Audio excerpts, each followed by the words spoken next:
रास्ता दिखाया हमने। उसके बाद अनवरत चलने वाला जो जीवन काल है उसमें मजबूती से आज वो नौजवान आगे बढ़ रहे हैं। 2019 में सरकार हमारी बनी। सरकार बनते ही कोरोना कोविड के बारे में आप सबको मालूम है, बताने की आवश्यकता नहीं। ये चुनौती सरकार ने ठीक से अपने अपने कार्यों को संभाला भी नहीं था कि ये वैश्विक महामारी हमारे राज्य को भी जकड़ लिया। पूरा दुनिया प्रभावित हो तो झारखंड ना प्रभावित हो, ऐसा तो हो नहीं सकता। समझ में नहीं आता था कि हम करें तो क्या करें। ना या अस्पतालों की हालत ठीक है, ना डॉक्टरों की स्थिति ठीक है। चिकित्सा के नाम पर खाना पूर्ति के अलावा बाप दादा नहीं कहा जा सकता है आज के दिन में। फिर भी हम लोगों ने हार नहीं मानी। रात दिन हम लोग सजग रहे और आप लोगों ने देखा होगा कि इस देश के अलग अलग राज्यों में कई सारी घटनाएं हुई। हमारे पूर्व वक्ताओं ने इस बात को अंकित किया, लेकिन वाकई में वो बहुत डरावना संकल्प था। और आपको हम बताएं कि आज कोरोना के उस दंश जो उस वक्त में इस देश और राज्यों में झेला, उसका प्रभाव भी आज तक है अलग अलग माध्यमों से।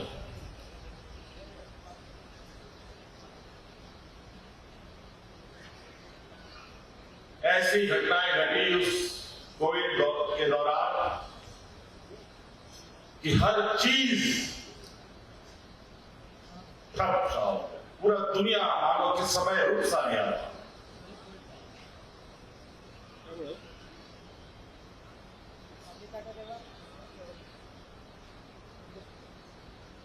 अब आगे जो आप अंदाजा लगा सकते हैं, जो ट्रेन 160 की स्पीड में चल रही हो और उस ट्रेन पर अचानक ब्रेक लगा दिया जाए तो क्या हो? सारी ट्रेनें अस्त व्यस्त हो जाएंगी, पटरी से उतर जाएंगी, लोग मारे जाएंगे जो सवारी थे। सब कमोवेश यही हालत इस कोरोना कोविड ने किया। कई उद्योग प्रतिष्ठानें बंद हो गई, कई रोजगार बंद हो गए और आपने सुना ही कि अलग अलग राज्यों में मजदूर किस तरीके से फंसे। वो एक अलग दर्दनाक दृश्य कभी खाली वक्त में याद आता है। महिलाएं बच्चों को सड़क में जन्म देने के लिए मजबूर हो गई। ऐसे कोई पूछने वाला नहीं। लेकिन उस कोरोना की इस चुनौती में भी जब पूरा देश दुनिया में हाहाकार था, झारखंड में कोरोना कैसे आया, कैसे चला गया, कहीं भी कोई अफरा तफरी हमने नहीं हुई, बल्कि हमारे इस राज्य से पूरे देश को ऑक्सीजन का सप्लाई देने का भी हम लोगों ने सराहनीय योगदान किया है।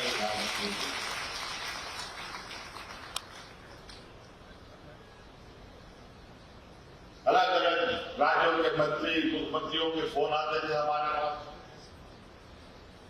कि मुख्यमंत्री जी हमें ऑक्सीजन चाहिए, ऑक्सीजन चाहिए। हमने कभी किसी को मना नहीं। इस प्रकार वक्त बीतता गया और जब 1.5 साल 2 साल के बाद जीवन सामान्य की ओर जाने के प्रयास में था तो हमारे विरोधियों ने अपने हरकतें शुरू कर दी।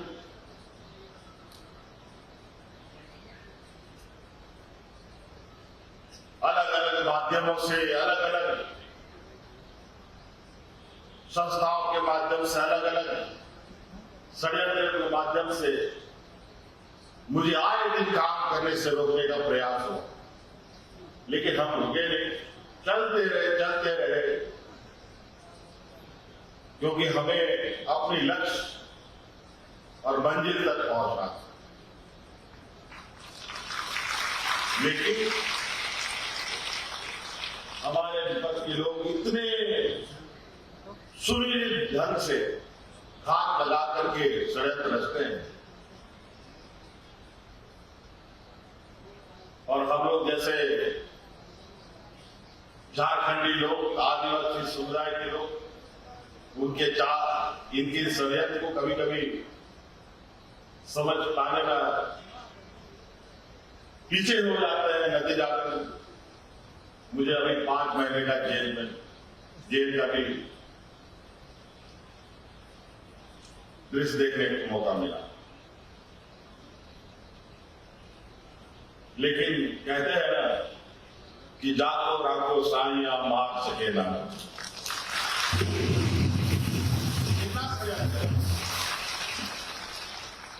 तो हमें उनसे और ऐसे चीजों से ना कभी डर लगा था, ना डर है, ना कभी डर लगेगा। हम अपने कामों को अंजाम तक कैसे पहुंचाना है ये भी जानते हैं और इनसे कैसे लोहा लेना है ये भी जानते हैं। ये चलेगा साहब आपका खेल, लेकिन आप लोग अस्वस्थ रहे आपके लिए और इस राज्य के नौजवान आने वाली पीढ़ियों के लिए हमारा वो सोच नहीं है, वो नीतियां नहीं है।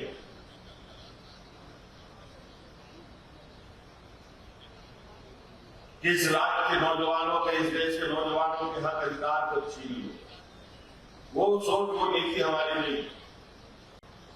आज हमारे विपक्ष के नेतृत्व की सरकारें देश में क्या व्यवस्था ला रही है,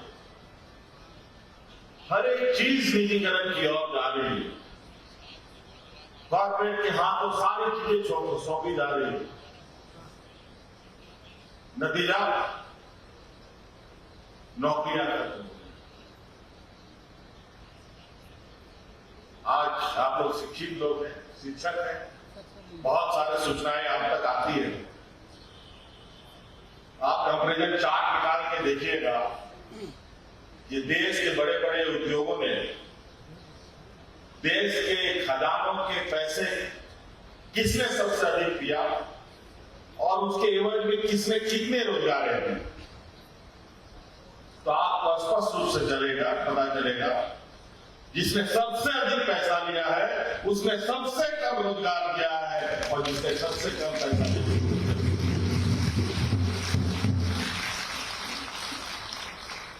आज इनकी नीतियों से कई ऐसे छोटे मझोले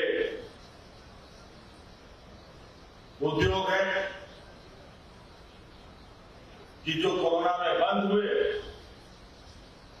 और जो सरकार की नीतियां बनी कि आज तक वो खुल ही नहीं सके, और जो उसमें 150 लोग रोजगार करते थे वो आज के दिन में भी रोजगार की तलाश में दर दर भटक रहे हैं। जिस परिसर में आज हम लोग ये काम कर रहे हैं, आज ये नियुक्ति पत्र वितरण कर रहे हैं, ये प्रभात तारा मैदान, ये एचईसी का ये मैदान है। एचईसी वो उद्योग है जिसको उद्योगों की जननी कहा जाता है।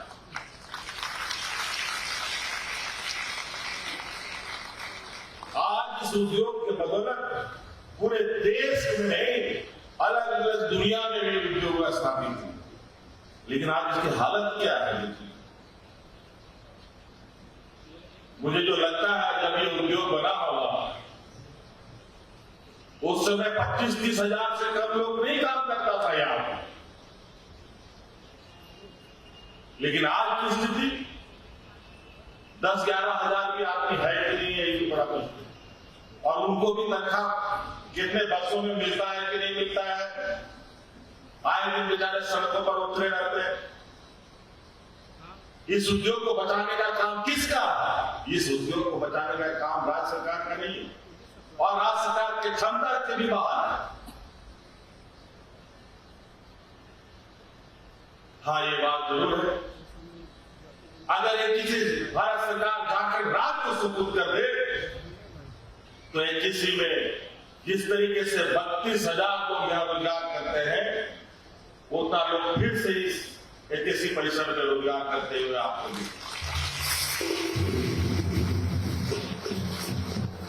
लेकिन ये नहीं करें। सारी एयरपोर्ट्स बिक गए, रेल बिक गया, बंदरगाह बिक गया, कई उद्योग लाइन में पड़े हैं या इन सबको भी बेचा है। अर्थव्यवस्था का ये हालत है कि आज डॉलर के मुकाबले हम लोग का जो रुपया का हालत है, लगता है कि ये हमारा राज्य का रुपया पैर पर नहीं सर के बल रहा हो।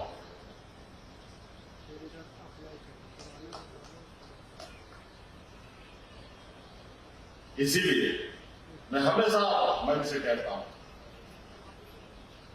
और मैंने एक विद्वान का ये वाक्य है जिसको हम सब लोग चाणक्य के नाम से जानते हैं। उन्होंने ये कहा था कि जिस देश का राजा व्यापारी होगा उस देश की प्रजा हमेशा भिखारी।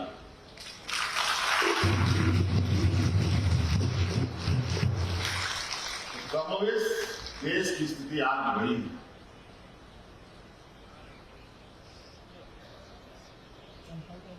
एक ऐसे कानून लाना जो इस राज्य के आदिवासी, दलित, पिछड़ा वर्ग के गरीब, पूर्व शिक्षित नौजवानों के लिए आज सारे उद्योग बंद कर दो, सारे नौजवान सड़क पर आए दिन नौकरी को लेकर धरना प्रदर्शन अलग अलग तरीके से विरोध करते हैं, लेकिन इनके काम में जो नहीं रहे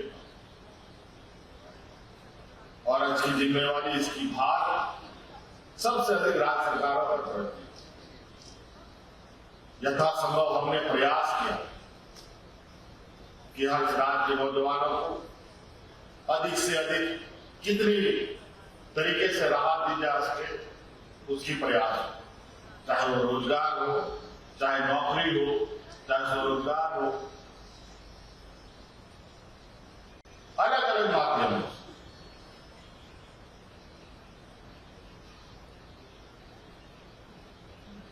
हमसे अधिक लंबे समय तक तो इन लोगों ने इस राज्य में राज किया और मैं इनको चुनौती देता हूं, इसी प्रभात तारा मैदान में आकर के हमसे डिबेट कर ले इन लोगों ने इतने वर्षों में क्या किया और इस चुनौती भरे 5 साल में हमने क्या किया है, इनको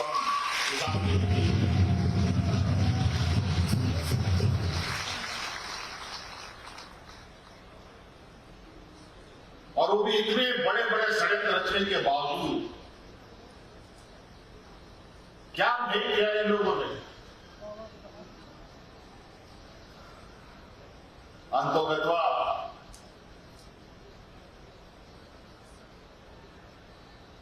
न्याय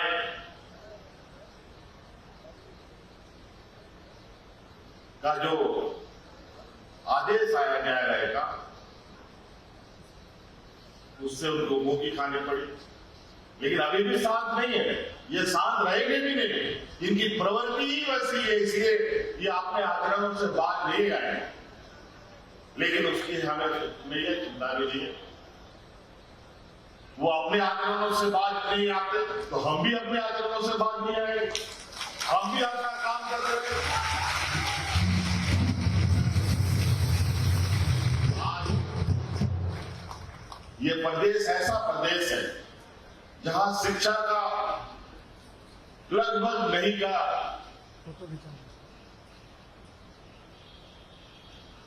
इस राज्य को मूल रूप से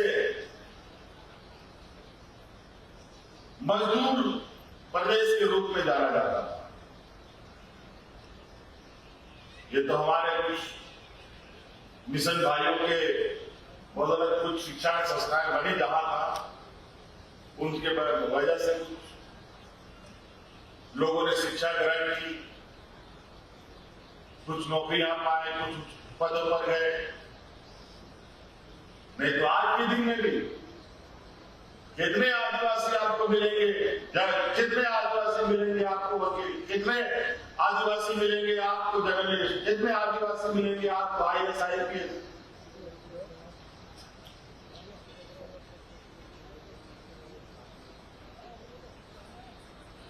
अगर हम पूरा देश से भी अगर हम आदिवासियों के समूह में अगर हम लोग उच्च पदों पर बैठने में लोगों को ढूंढ के लाए तो प्रभात तारा मैदान का एक कोना भी नहीं बन पाए। इतना मात्र हम लोगों ने लक्ष्य हासिल किया। इसीलिए हमने सरकार बनने के बाद शिक्षा के दिशा में काफी चिंतन मनन करके आगे बढ़ने का प्रयास किया। और आपने देखा कि हम लोगों ने पहले चरण में स्कूल ऑफ एक्सीलेंस बना करके दिया ताकि हमारे राज्य के बच्चे भी प्राइवेट स्कूलों की शिक्षा ग्रहण कर सकें। बिल्डिंग बना, एक प्रकार प्रारंभ भी किया गया, लेकिन उसमें अभी और कुछ जोड़ने की जरूरत है, बहुत कुछ जोड़ने की जरूरत है, और उसे जोड़ेंगे। अभी और भी स्कूल ऑफ एक्सीलेंसी बनेंगे, और भी शिक्षकों की नियुक्ति होगी, ताकि हम अपने बच्चों को। इसीलिए मैं आप लोगों से यही कहना चाहूंगा, आज हमने आपके लिए और अपने आने वाली पीढ़ी के लिए स्कूल ऑफ एक्सीलेंस बनाया, और आज हम आने वाली पीढ़ी के लिए एक्सीलेंट टीचर दे रहे हैं।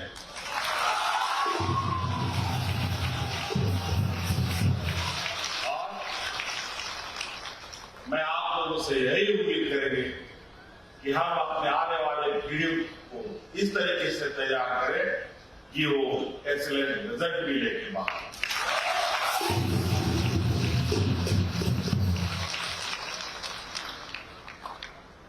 बहुत सारी कमियां हैं, बहुत सारी अच्छाइयां भी हैं।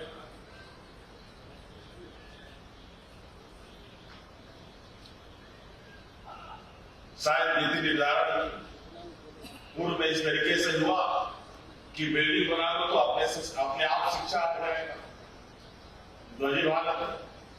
ऐसा कभी होता है? कभी नहीं।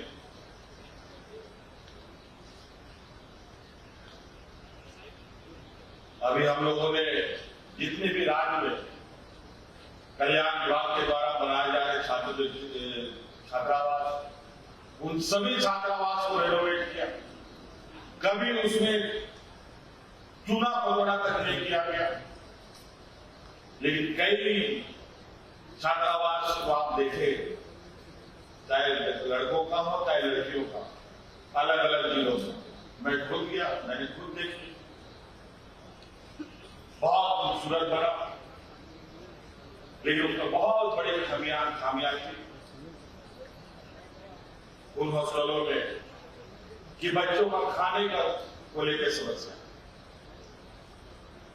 और हमने जेल जाने से भी पहले कहा था, वो सारी छात्रावास रिपेयर की स्थिति में थे। मैंने कहा जब ये कंप्लीट होगा तो अब इन हॉस्टलों में जो हमारे गांव देहात के गरीब बच्चे रह के पढ़ाई करते हैं, उनको घर से चावल लाने की जरूरत नहीं, अब उनको खाना सरकार उसी होटल में उपलब्ध कराएगी।